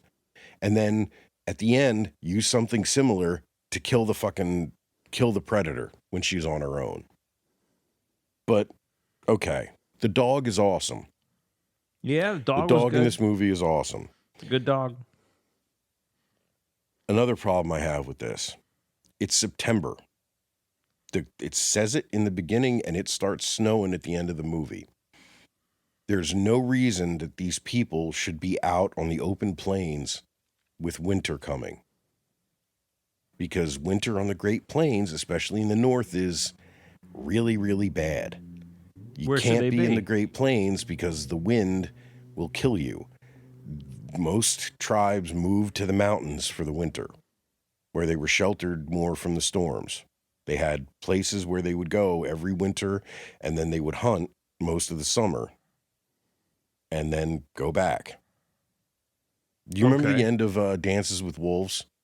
Because that Dances with Wolves took place in the Great Plains too. I saw that when I was a kid. I don't remember. You ever saw it again? It's a great movie. Yeah, I know it's great. Yeah, at the very end, I've seen it like twice, but at the very end, he rides up to meet the tribe he's been living with at their winter camp. You know, and that's precisely the reason for that. But okay, so the French don't know that either. They're going to freeze to death too in the winter. All right, whatever. Well, by this time, this is another time shift problem, but they're too late. Like, by this time, by 1719, it would have been really rare for Native Americans, even in the Great Plains, to be using only stone tools. And you see, they're using stone knives, stone tomahawk heads, stone spear heads, stone arrowheads. By this point, most Native Americans would have been mining and using metal, at least for arrowheads and knives, if not trading for it, with other tribes who were in contact with the Spanish, or there were trade routes to the east even by then. I can forgive that, but it's a little thing that's a little weird. The tomahawk on the fucking rope. Get over here. The physics of it are so absurd, it infuriated me. I hate it. Who the fuck could look at that and think that that's, oh yeah, that would work that way? It's just a piece of fucking rope. How the fuck does the tomahawk even spin if it's trailing a fucking piece of rope that's just tied around? It doesn't make any sense. None of it makes any sense. So hold on. Does that make less sense to you than the idea of a super alien killing machine coming down from another planet beyond the stars? That's not the point. That's the conceit of this story, is that there's an alien that came down from the stars. I can accept that, or I can accept that a tomahawk can spin while it has a rope attached to it, and that it can just fucking bounce around like fucking Captain American's shield from dude's head to dude's head in the woods for no fucking reason. I can't accept both. So you it's have either like a movie about a magic tomahawk, or it's a movie about an alien. that's where I'm at. You have one conceit in you, and that's it. That's where I'm at. I can't. All right, so how about the other conceit? And something I really need to talk about in earnest is the great conspiracy against the American people being perpetrated by Big Poultice. Big Poultice is coming for us, dude. Big poultice. Big poultice is going to bring us all down, and we're not ready. We're not ready. You're talking ready, about dude. like that medicine that she gives people? This fucking chick can just smash up the most magical poultices that you could ever imagine, right? They fix shit. It does one thing. What's it do? What's it do? It's Like just, what she figured? Like I remember, if I remember correctly, and then I'll admit I saw this once, and I remember liking it. They're like, oh, that was cool, you know. But I remember somebody gets hurt, and they're like, oh, I'm dying, and she, in order to keep them from dying, to like stem bleeding and stuff, she knows that this one plant has a very particular effect, which is to lower your body temperature, which I guess they're positing would stop blood loss or slow blood loss by lowering your temperature. See, that's the problem, right? Yeah, all right, sure. Even if you can see that there is a magic... This is a third conceit. Yeah, even if you can see that there's a magic plant that lowers your body temperature by a number of degrees, so much so that it no longer registers on heat vision.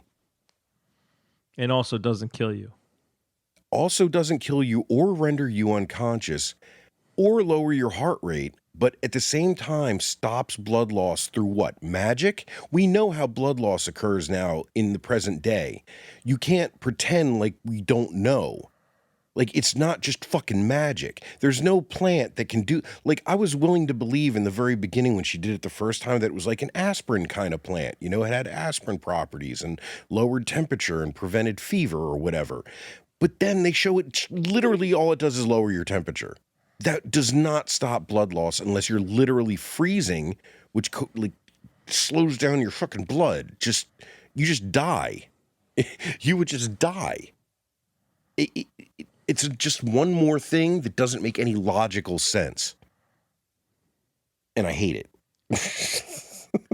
Oh, I don't like it. I can't decide if A, you know, like you're being ridiculous and you're refusing to have fun with it because you're getting hung up on too many details, or B, if I'm just an idiot for not logically thinking all this stuff through. I don't know, man. A lot happens in the movie. If you were just in a good mood and you just watched it, I could see that. But you know what I did? Dude. I was at home and I heard about this, and I was like, new Predator shit?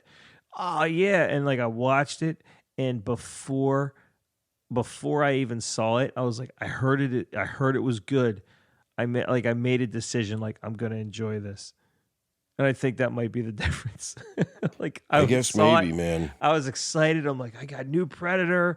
I got something to do. At the time, whatever set of circumstances had happened, I was like, I had a night to myself where I could watch a movie. I was like, yeah, I'm gonna watch Prey finally. And like, I guess like just that alone, I was like, I'm gonna enjoy this. I've had movies like that. I've had movies like that where I've watched them the first time, fresh. And I was like, damn, that was cool. I liked that movie. I've told people that was good. I liked that movie. And I watched it a second time, like, ugh, fuck.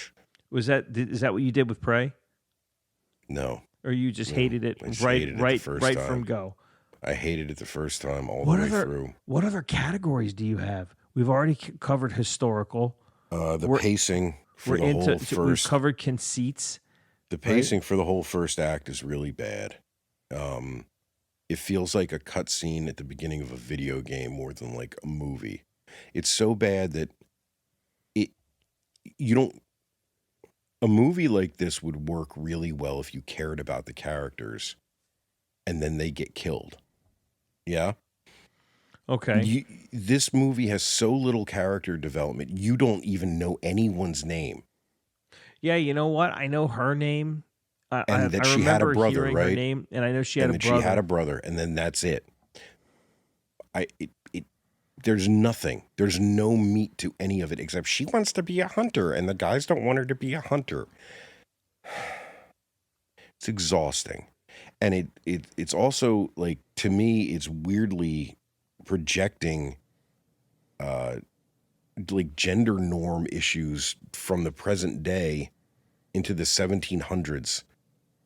Into a Native American tiny little camp. It's very strange to me. I can't express how much I hate the CG food chain scene in the first act. CG food. What? They show a spider, and then they show a mouse eat the spider, and then they show a snake eat the mouse, and then they show the predator stab the snake and then skin the snake. He stabs it through the fucking head, rips its skin off, yet minutes later, it's still alive somehow for a death wriggle. I don't remember that. And I remember the CG... I remember he saw the snake. I don't remember the wriggle. Yeah. Yeah. The CG overall is awful through the whole movie. Is real bad. In some spots. It's real bad. Hold on here. I have more. I have a little more. I have a little more. Dude. The mountain lion scene is absurd. The one it's absolutely absurd. Is that the one where she's like in the tree? Yeah. Yeah. I'm going to go out on a limb and wager that the best way to hunt a mountain lion that can see in the dark is not from a low tree in the dark. With nothing. Like, I don't even know if she has a bow in that scene. Like, that's not... It's insane. It's absolutely insane. And then she gets mauled, knocked out of the tree, should be dead, but she just wakes up at home, and then you get some shit about how her brother carried her back, and like, I guess he showed up and scared off the mountain lion. And then this is all in the same night. She's up and out of the tent after drinking some magic tea that cures maulings, I guess. And she's ready to go back out and hunt some more that night in the dark. It's just so fucking stupid. It's fucking stupid. Let me ask you a question. What? Is there anything you like about this movie? The Predator design was awesome. All right, I love the way the Predator looks. It was scary. I like how its weapons were more primitive because this is like 300 years before the original Predator by alien time too, I guess. So its weapons are more primitive than what we see in the other movies. I think that was kind of a neat touch. Okay. The bone mask is neat. The bone mask is awesome. I like the dog. All right. The wolf fight was kind of cool, but he like squares off against the wolf in the plains, like just. Oh yeah. I remember. I mean, he kills it, and I mean the CG again isn't great, but that was kind of neat. How about when he mows down the whole trapper group? Yeah, hold on here. I didn't like that much because I as you know, I don't like that the trappers are in it. Period. I know, but once you've accepted that the trappers are in fact in it, when the Predator, I think the scene where the Predator fights the hunters from her tribe is way more badass. Yeah, that was cool.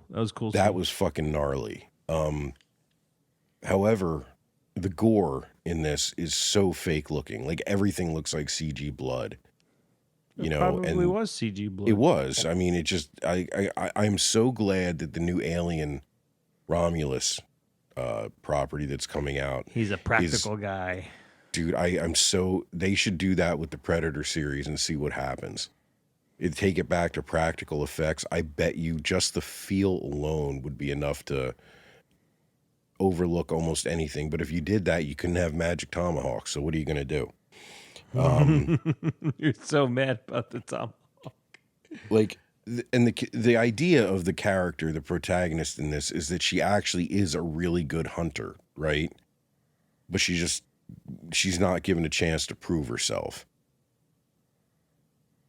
Nobody would go and intentionally try to kill a grizzly bear with a simple wooden bow and arrow. Oh, wait, doesn't she like kind of stumble upon the grizzly bear? Yeah, she stumbles upon it, and then she takes out her bow, and then she takes up a shooting position and is about to try to shoot it, and then her bow breaks. The string slips off the top. Then forgive me. Yeah, I thought she happened upon it and it came at her, and she was more like defending herself. You're saying she's like yeah. I just watched it. That's the only reason I know. Yeah. She that's her plan, and she fucks it up. She tries to kill a couple rabbits with her tomahawk again and misses every time. Like everything we see of her, she's a terrible fucking hunter. Well, maybe she's got like a lot of natural talent, but because yeah, man, she's got some natural talent, which she's discovered, and because of the lack of concern for gender normative roles, like nobody told her that you're not supposed to do that. And she's finding out the hard way that you can't bring down a grizzly bear with a tiny little bow and arrow. She almost found out the real hard way. Predator fights a grizzly bear. Doesn't the grizzly bear fuck up the predator? Like, it knocks him down pretty good, and then the predator comes and kills it and holds it over his head because the predator's strong enough to just 700 pounds right over his head. Well, yeah. I mean, that's a conceit I'm willing to make. He pulls it in half and it douses him in blood, right? Yeah, that was pretty cool. That was gnarly. The lighting could have been better. It would have looked less fake. It was funny. When he's fighting the grizzly bear, he's getting blood all over him.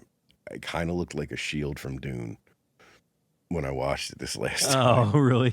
Kind of looked like he's wearing a shield from Dune. But I guess it's just because we're talking about Dune so much. So, more tomahawk bitching. I didn't like that. Fucking tomahawks. I think overall it would have been better if there was no predator POV in this movie. I think it would have made him seem scarier, and it would have let you identify with the other characters more. It would have made it seem more alien, if you will. I also don't think they should have shown the spaceship at all in the beginning. So you wanted it to seem more Alien versus Predator, if you will. Sorry. Here's a question. What? What's it to you? You're based on solely on your opinion. What's a better movie, this or The Predator? I'd rather watch Prey on repeat for 10 days than watch The Predator. Okay. Yeah. How about Prey versus Alien versus Predator from 2004? Oh, I'd watch AVP. Yeah. Really? And yeah, and you liked Predator. Wait, sorry. This is Predators as Adrian Brody. All right, Alien versus Predator Requiem. You think is better than AVP, and you'd rather watch AVP than Prey, right? Yeah. And Prey is leaps and bounds better than The Predator. Yeah. Okay. I just want to make sure I have it straight because I think I'd rank Prey higher than the Adrian Brody one too. Yeah, you've pissed and moaned a lot about Prey, but I just want to make sure I know where it falls.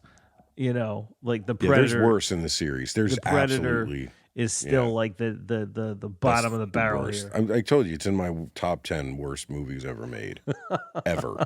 Like of all genres ever. Fuck that movie. I hate it. And if tomorrow you had to watch Prey or Predators, starring Adrian Brody and Topher Grace, you'd pick Prey. I think so. Like they're about the same for me. I think. Yeah, they're about the same. It's a toss up. Wow, man! Yeah. I'll tell you this, man. I watched Prey. I liked it a lot, and I think the reason I did is because I didn't think too much about it. Yeah, that's maybe. The only way you can enjoy it. I get like you can enjoy it. Don't think about it. I read an article recently that said that studios at streaming services, whatever you call them now, the executives at streaming services that produce their own content, they're telling filmmakers that they have to make movies thinking that the audience is going to be on their phone at least half the time. Really? Yep. So that's how simple they have to make the plot. That's how quickly things have to move, that people have to be able to understand it with only seeing and paying attention to half of it. Interesting. Because it sounds like, like in your estimation, that they overcomplicated things. No, it's just a bunch of stupid actions stacked on top of each other and tropes that make people think of, oh yeah, dead buffalo, white men Oh, evil, thinking of I Native get it. American things. It's like You throw a just trope hitting. in there, It's like and buzzwords. instead It's of like, explaining, what's really happening, like you throw a trope in there, and people fill in the blanks with what they already know. yeah, yeah. Like Yeah. Okay. if you want to have evil white folks in the movie, that's fantastic. There were plenty of them. Just But make sure they're period correct. God damn it. just all you have to do is put it in the right year. All you have to do is put it in the right year. It's not that hard. Dave. It's not that hard. Dave, how many people, how many average moviegoers would know Do you the right know, year? That's a shame that people today wouldn't know the differences between 1719 and the late 1800s. Listen, like man. it's not a small. It's over. It's like 160 fucking years, man. Can I toot my own horn for a second? I am a very well-read individual. I read a lot of shit. I read a lot of history. I read a lot of nonfiction, right? I don't know what year the fur trappers made it to the great fucking North Plains. Like, But you can't. I don't suss it have out, that in dude. the back Like of I my mean, head. we didn't. There was very little Western expansion until after the Civil War. Like, I mean, it's just the timeline of the country. I mean, it just says the Great Northern Plains, and like I don't necessarily know where that divide is. Like what Mississippi state? River. I mean, the Great Western Plains would be Wyoming, Montana.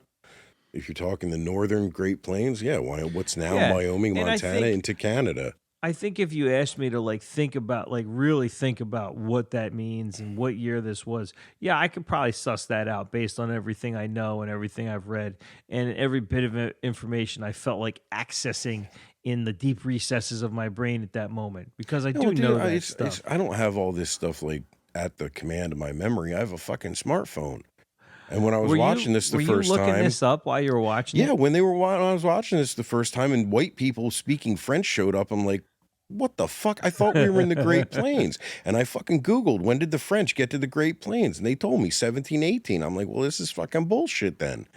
All right, well, that makes me a little less critical of your reaction, because from the way you described it, it sounded like literally they put the text on the screen, and the minute you read it, you're like, that's not when the French made it.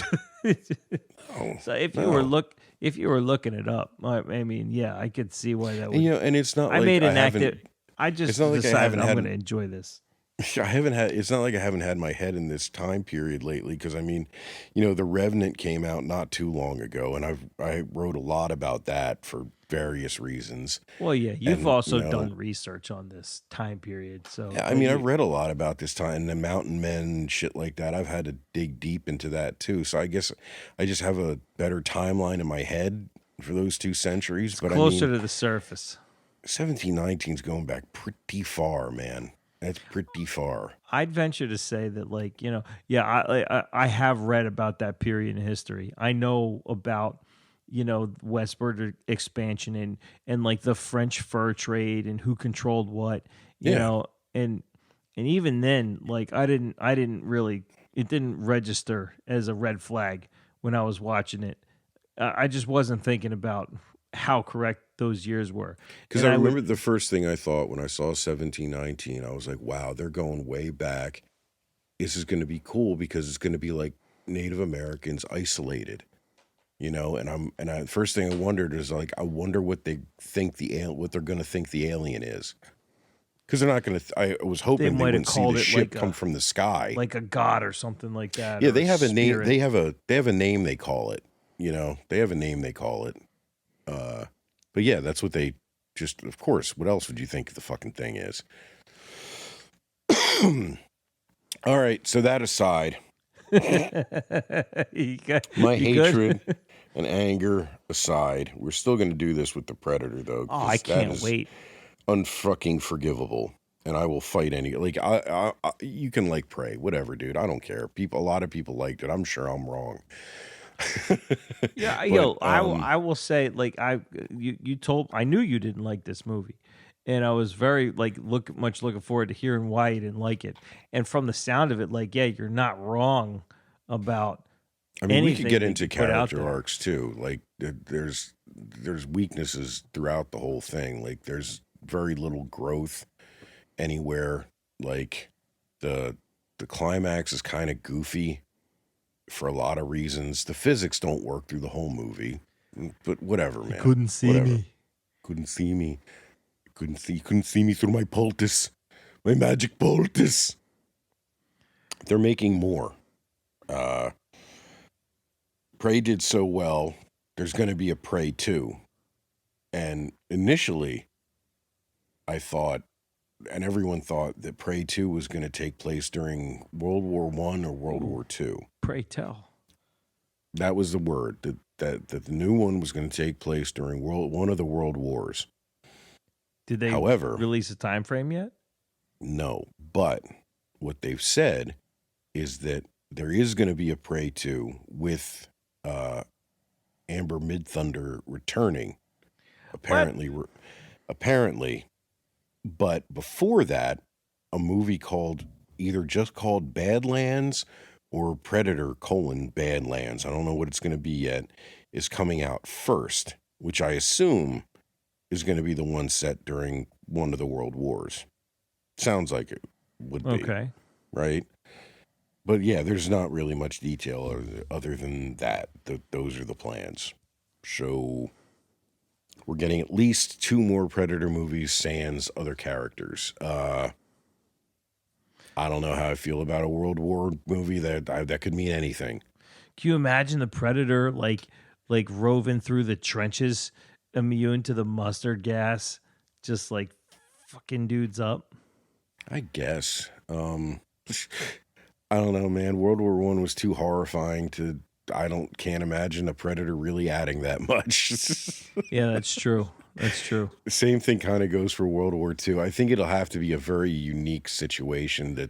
If they make the setup reminiscent of the original movie in some way, like a group of commandos on a special mission, maybe like a Guns of Navarone kind of thing, like they're going to do something very specific, that could work.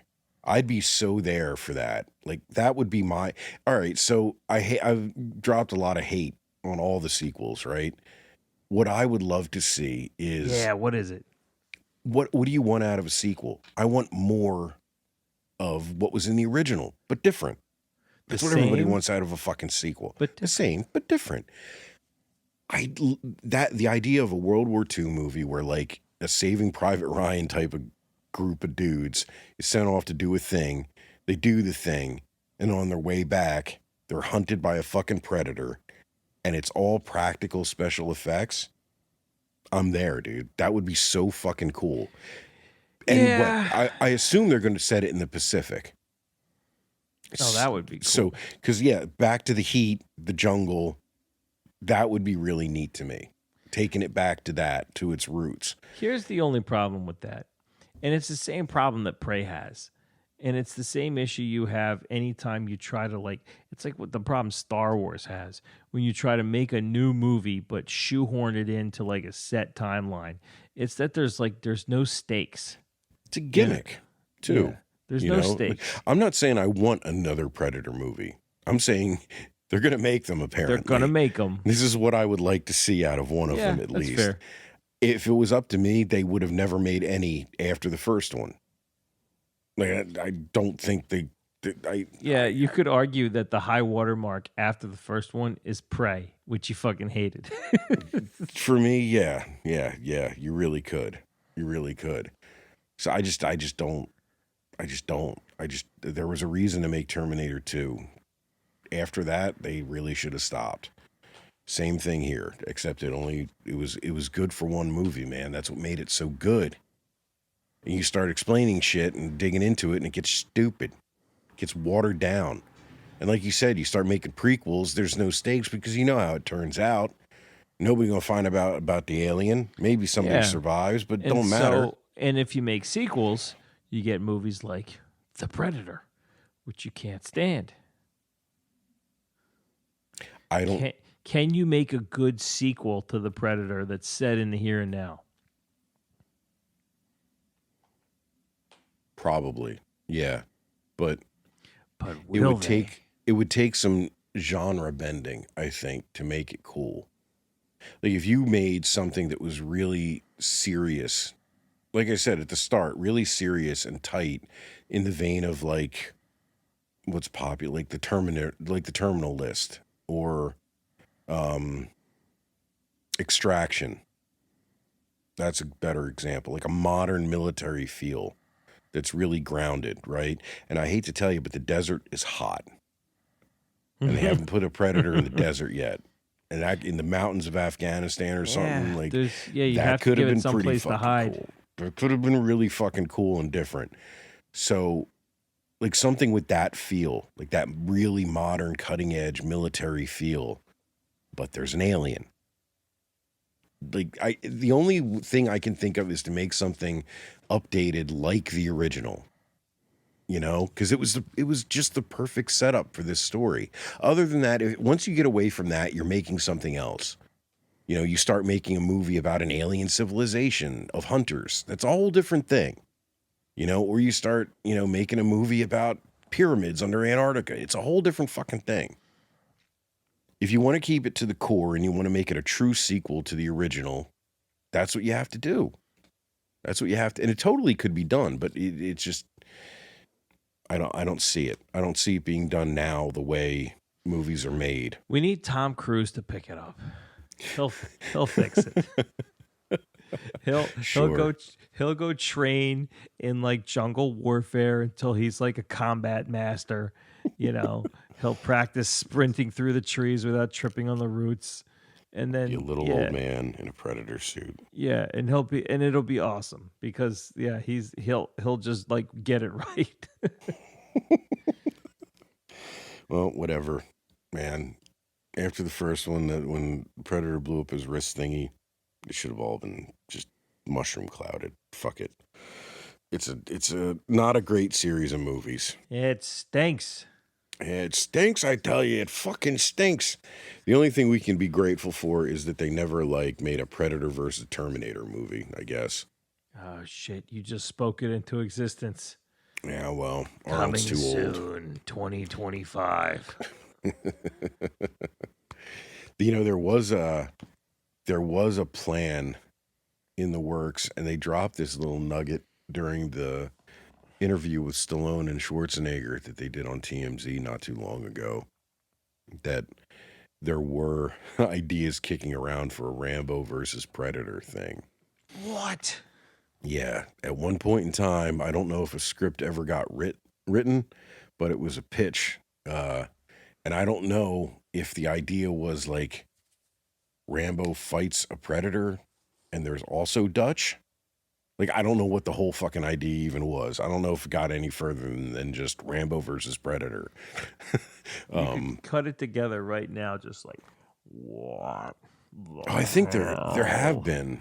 Are you? And then you get Rambo going, I'm your worst nightmare.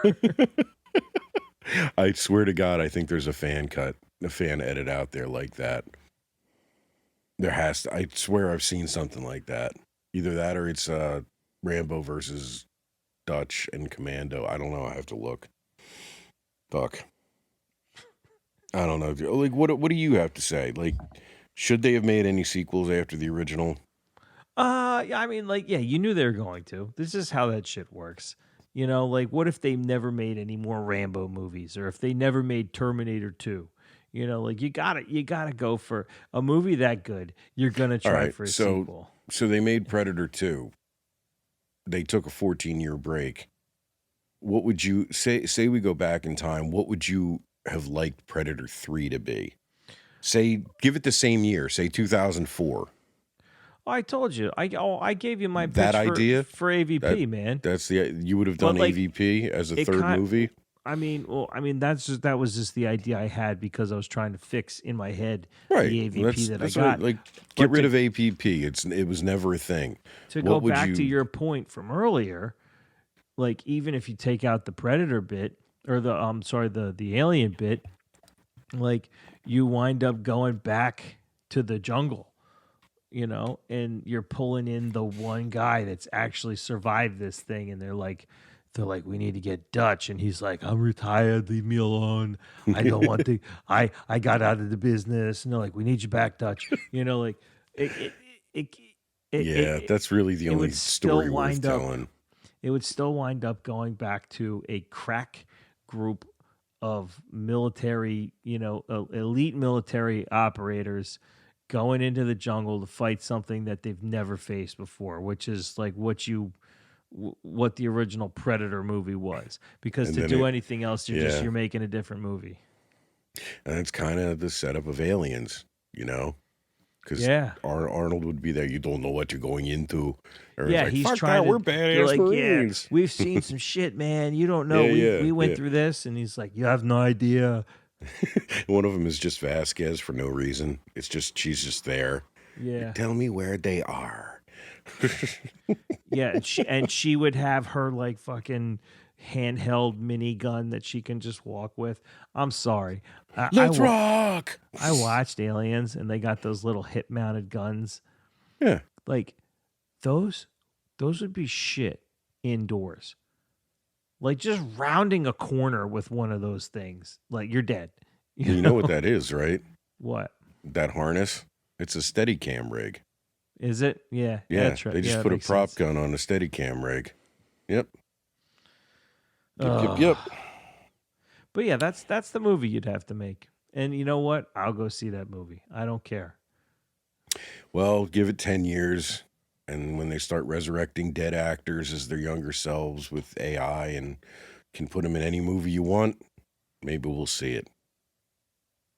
That's a whole other thing to talk about someday. Jesus Christ. I never thought we'd get there, but it looks like it's coming right around the corner. I used to talk about like writing a science fiction story where that happened, and I took too long. What the hell? You dragged your feet, man.